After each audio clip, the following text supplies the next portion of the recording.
curso online de astrologia. Não importa se você é iniciante ou avançado nos estudos.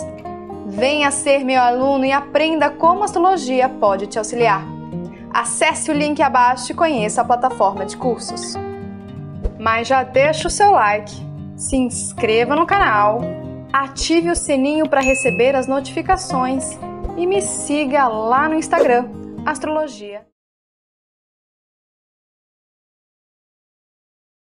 Boa noite, gente. Tudo bom com vocês? Como é que vocês estão? Espero que todos vocês possam estar bem.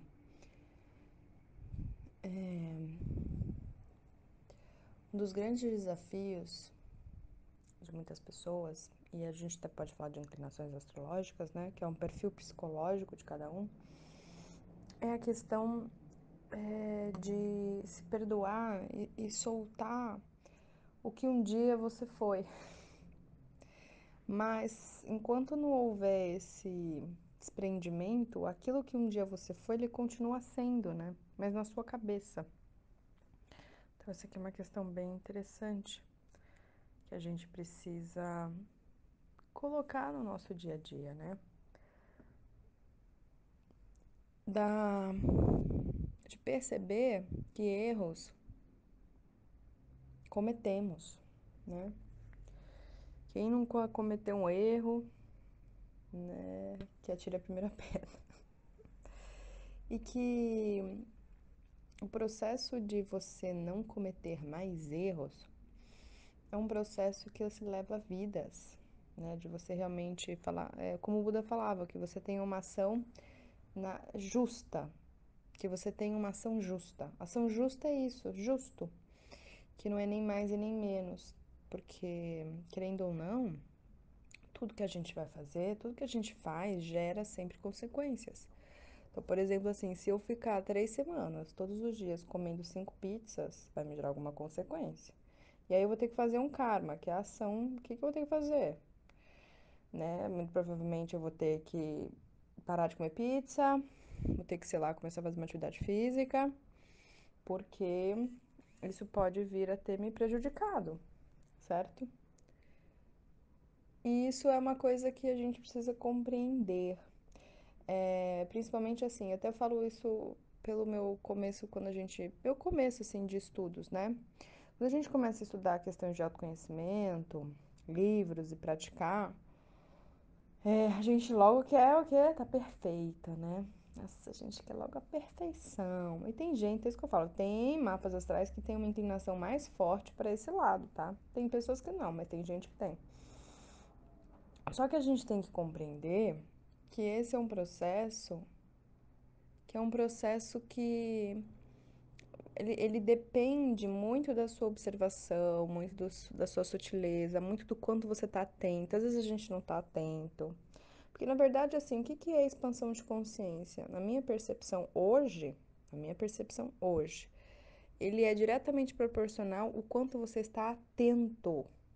Todos os nossos todas as nossas questões, elas vêm de distrações. Essa distração é o quê? É porque eu não estou aqui no agora. Estar atento é estar no aqui no agora, estar atento é você perceber que você está aqui. E aí o que acontece? Eu tenho que trazer tudo que eu tenho de partes minhas que fica, parte que tem no passado, parte tá no futuro, parte não sei o quê, né? Porque não se desconcentra. A atenção é concentração. Eu acho muito bonita essa palavra, né? Atenção é concentração da sua energia em si. Né? Para quê? Para que você possa sair do piloto automático. Porque grande parte das coisas que a gente vive, gente, que aí tá, entre aspas, esses erros, né? Que eu não gosto de falar essa palavra erro, mas esses aprendizados, essas experiências, vêm por falta de atenção e aí quem comanda é o piloto automático, que é o inconsciente. Então eu não tenho consciência do meu próprio inconsciente. Ou seja, eu não tenho atenção sobre ele. E isso, gente, isso é um estado de concentração que eu gosto muito do Dalai Lama, né? Eu gosto muito da linhagem tibetana, que é quanto mais você estuda, você pratica, realmente ele te dá, você sai um pouco de si, que é bom, né? Mas no mundo que a gente vive ocidental, é bem desafiador. É muito mais fácil a gente querer viver a espiritualidade dentro de um ashram, dentro de um centro de estudos, né? Quando você tá dentro lá da obiose. Puxa, é super fácil. Quando a gente vem para essa realidade aqui, é bem desafiador, porque é um choque realmente, dá choques, né? Choques de percepções, de compreensões, né? E como se lidar com isso também. Por isso que tem muita gente que fala, né? Ou na questão que é energia de peixes. Ou você fica louco de vez, porque realmente quanto mais você vai acessando essa atenção, essa concentração, você vai percebendo coisas que antes você não percebia e você realmente pode ficar maluco. Você fala, nossa, que doideira isso aqui. Ou você vira um santo, né? No sentido de iluminação. Ou você se ilumina. A iluminação e ficar louco tá lá. A grande questão é se a gente consegue integrar e conseguir viver neste plano, né? Mas o mais importante é a gente ter essa compreensão de que leva, que nem o Dalai Lama falou, leva eons, leva vidas, né? Pela teosofia eles falam, da Blavatsky, né? Pela teosofia eles falam que você tem 777 vidas, a mônada, né? E eles dizem que 700 vidas a gente joga no lixo. Ou seja, sabe, vida de jogar no lixo mesmo, vida que não tem propósito, né? As últimas 70 aí você começa a bambear e você começa, tipo, né? Aí as últimas 7 vidas é onde você, tipo, rala mesmo, rala. Rala no sentido, assim, de realmente transcender. Realmente entrar em samadhi, né?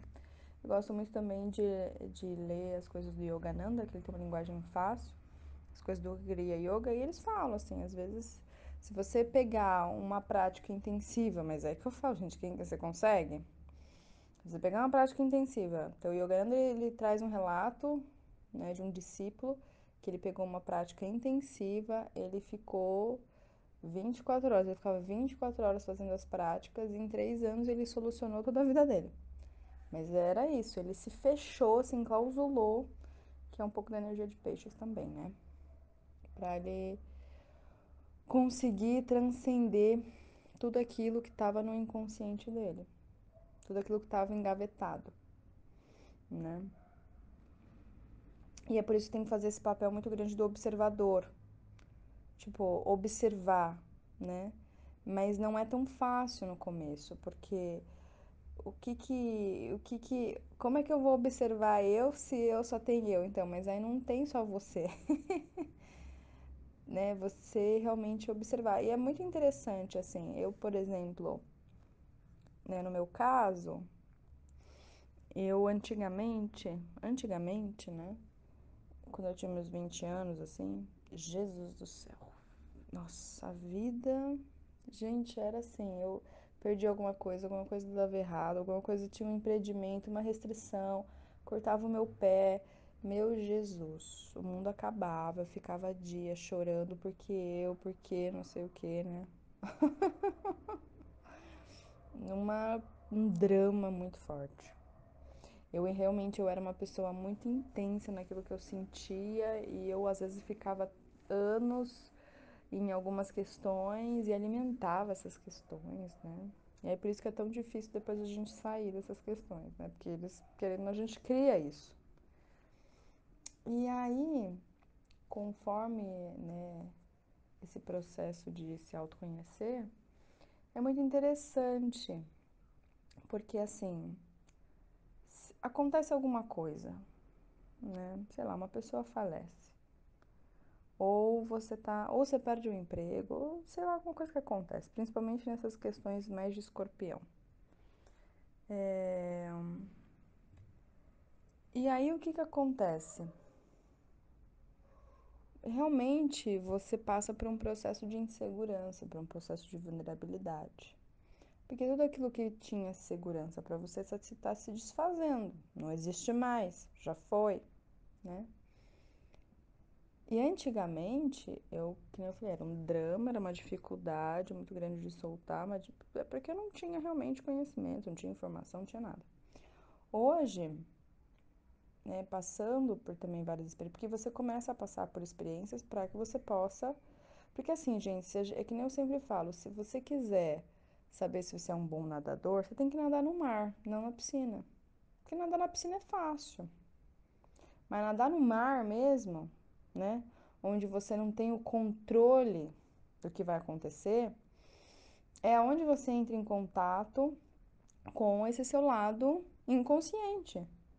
Porque quando tá tudo controlado, você não entra em contato com o seu inconsciente. Que nem eu falo, uma coisa é você nadar na piscina quentinha, coberta. Opa, delícia. Outra coisa é você nadar no mar, que do nada tá frio, tá sol, tá chuva, movimenta, não movimenta. E aí, como é que. E aí? Então, é bem, complexo isso, né? Essa questão de a gente perceber que a gente vive num mundo controlado. Essa é a grande questão.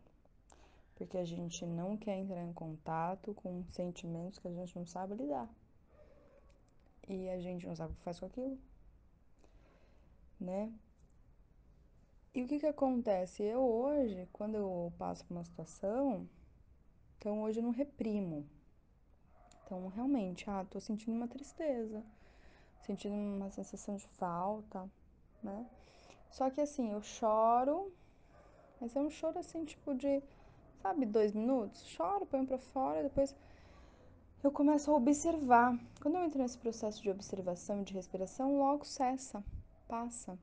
É interessante, você não tem uma preocupação, sabe aquela preocupação doida, assim, descabelada? Não existe. Não existe. Você realmente confia no processo, você confia nas soluções, você confia que tem um plano muito maior, né? Mesmo quando você não sabe para onde ir.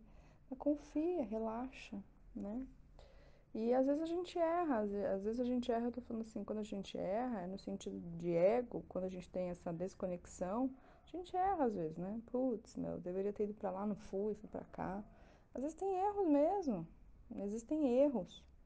E que a gente tem que aprender que é por isso que cada vez mais tem que estar em contato com esse lado atento, porque é na atenção que eu vou errar menos. É sendo atento que eu erro menos. E isso é muito interessante, eu já trabalhei em indústria, né? Na indústria tem aquelas plaquinhas. Estamos há 1000 dias sem nenhum acidente.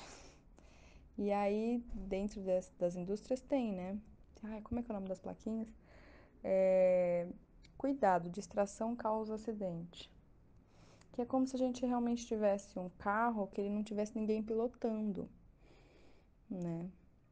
Então, essa é uma questão que é interessante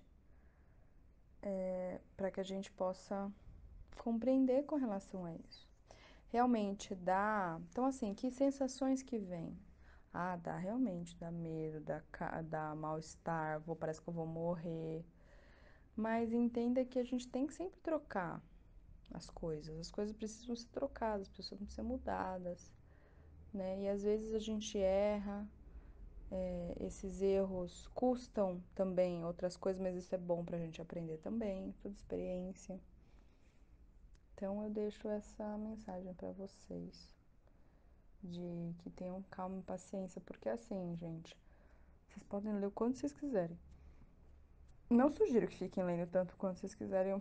Tem alguns grupos que eu participo, e a galera quer, não, quero ler esse livro. Eu fico sempre penso assim, gente, se as pessoas leem, aí eles falam assim, não, porque eu já li Carvalho, não preciso mais do Carvalho, eu posso do outro. Aí sempre falo assim, cara, se realmente a pessoa incorporasse Carvalho, que é um livrinho fininho, né? Ela não precisaria mais nada. Por que ela vai querer outros livros? Se Caibalion é a fonte do negócio. Então, essa coisa de ler,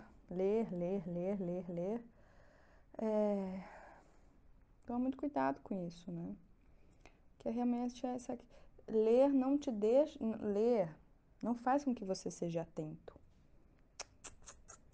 Não faz com que você fique atento.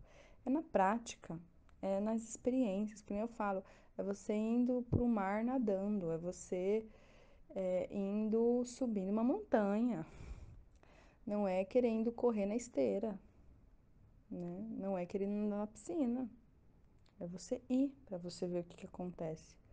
Só que como a gente, né, tá com esse medo do descontrole, porque na verdade esse descontrole que vem através desses sentimentos desconhecidos faz com que a gente tenha que acessar locais nossos e que vai trazer principalmente expressões que a gente também não conhece, desconhece.